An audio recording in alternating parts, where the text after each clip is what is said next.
ఎవరో పోయినరు శ్రీపాద ఎల్లంపల్లి కాడికి పోయి ఈ నీళ్లు కేసీఆర్ గారికి నీళ్ళు ఇవి అని. శ్రీపాద ఎల్లంపల్లి కేసీఆర్ నీళ్ళు ఎట్లయితే కేసీఆర్ని చెప్పమని బయటికి వెళ్ళి. కాబట్టి ఆయన బయటికి రారు, వీళ్ళేం అబద్ధాలు ఆడతారు. కాబట్టి ప్రజలు వీళ్ళ మాటలు నమ్మొద్దని చెప్పి నేను విజ్ఞప్తి చేస్తున్నాను. ఎందుకంటే ఇప్పుడు వెనకటికి రాజశేఖర రెడ్డి గారు వచ్చినప్పుడు ఎట్ల కాలమైందో రేవంత్ రెడ్డి గారు వచ్చినాక కూడా కృష్ణా గోదావరిలో ప్రతిసారి నిండుతున్నాయి, సమయం కంటే ముందే నిండుతున్నాయి.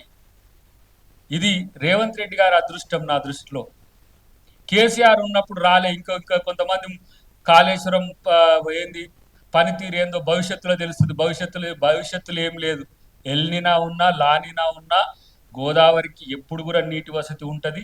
4 సంవత్సరాల పాటు సమస్యలున్న 4వ సంవత్సరం నుంచి వచ్చిన చరిత్ర ఒక 60-70 ఏళ్ల చరిత్ర మన ముందుంది స్వాతంత్ర భారతంలో. కాబట్టి నీళ్లు రావని మేము ప్రాణహిత కింది దానికి పోయినాం, ఇంద్రావతి దానికి పోయినాక వచ్చిన ఇంకా పోయి అట్నే పోయి పోలవరం కాంచి తీసుకురాలి. పైసల కోసం అని చెప్పి పోలవరం కాంచి పోయి తీసుకొని రాలి. ఇంకో మాట అంటారు, కాఫర్ డ్యాములు కూలితే మాట్లాడలేదు. ఆడ టీడీపీ ప్రభుత్వం ఉంది, వైఎస్ఆర్సీపీ పార్టీ ఉంది.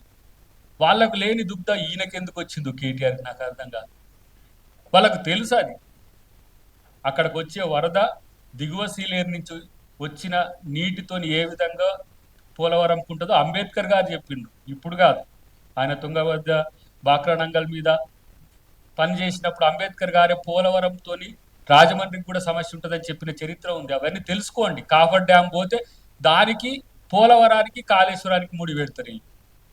ఇప్పుడు నువ్వు పోయి మరి భారత రాష్ట్ర సమితి కదా పోయి ఆంధ్రప్రదేశ్లో కొట్టాడు. మరి మళ్ళీ జగన్ మరి మీ మిత్రుడో శత్రువో నాకు తెలియదు, మరి ఆయనప్పుడే కూలింది. మరి అట్లా కూడా తలాతోకలేని స్టేట్మెంట్లే, ఎటు అనాలోచితంగా చేసే స్టేట్మెంట్ల వల్ల వచ్చేది ఏంది.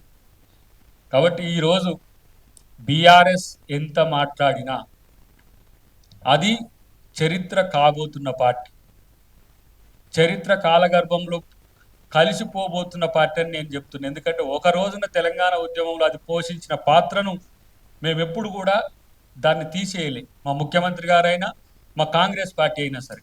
అందుకే కేసీఆర్ నిరాహార దీక్ష చేసిన, ఆ రోజు ప్రకటన చేసిన తెలంగాణ పట్ల కన్సర్న్ ఉండబట్టి, తెలంగాణ అని చెప్పి తెలంగాణ ఉద్యమం పేరు చెప్పి తెలంగాణ ప్రజల్ని మోసం చేసి వంచి తెలంగాణ ధనాన్ని దుర్వినియోగం చేసి తెలంగాణ ప్రజ